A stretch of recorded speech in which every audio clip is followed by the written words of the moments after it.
गांव सुखपुर में रामलाल नाम का एक समोसे वाला रहता था, जिसे सब लालसी काका कहते थे। उसका असली नाम रामलाल था, लेकिन उसकी आलसी आदतों की वजह से पूरा गांव उसे यही नाम देकर चिढ़ाने लगा था।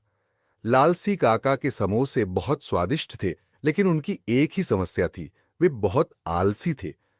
वह कभी समय पर दुकान नहीं खोलते, कभी आटा गूंधने में देर लगाते, तो कभी आलू उबालना ही भूल जाते।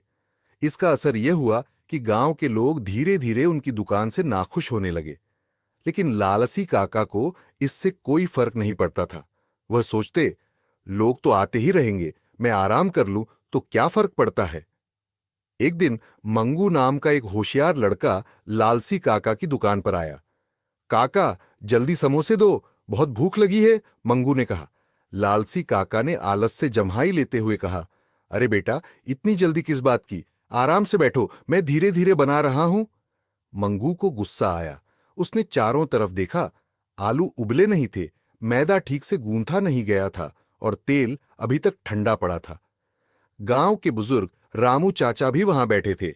उन्होंने कहा, रामलाल, अगर तुम ऐसे ही आलसी बने रहोगे तो लोग तुम्हारी दुकान पर आना बंद कर देंगे। लालसी काका हंसते हुए बोले, अरे चाचा, जब तक मेरे समोसे स्वादिष्ट हैं लोग आते रहेंगे। लेकिन रामू चाचा समझ गए थे कि यह ज्यादा दिन नहीं चलेगा। प्रतियोगिता शुरू होती है। लालसी काका की दुकान के पास ही रघु हलवाई की भी एक दुकान थी। वह पहले ज्यादा समोसे नहीं बेच पाता था, क्योंकि लालसी काका के समोसे मशहूर थे। लेकिन अब जब लोग लालसी काका की आलसी आदतों से परेशान होने लगे, तो रघु ने अपनी दुकान पर ताजे और गर्मा-गर्म समोसे बेचना शुरू कर दिया। धीरे धीरे लोग लालसी काका की दुकान छोड़कर रघु हलवाई की दुकान पर जाने लगे।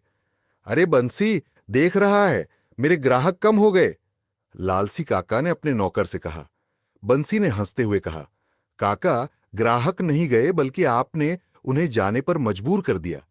यह सुनकर लालसी काका सोच में पड़ गए।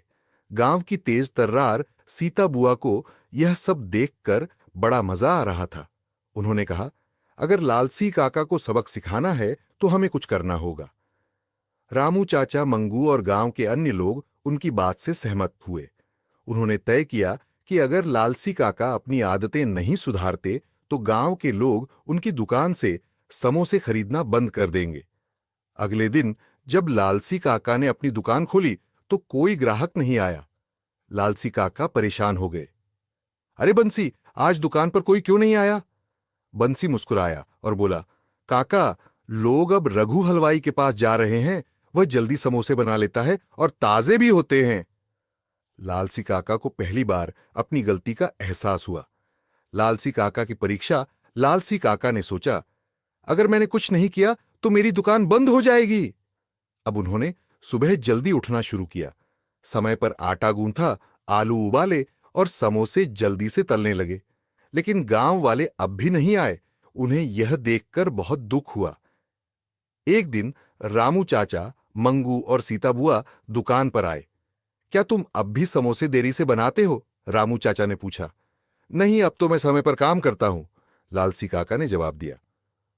तो फिर हम देखेंगे कि तुम्हारे समोसे कैसे बने हैं, मंगू ने कहा।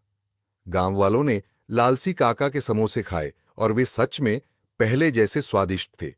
अब गांव वाले समझ गए कि लालसी काका सच में बदल गए हैं। नया नाम, मेहनती काका।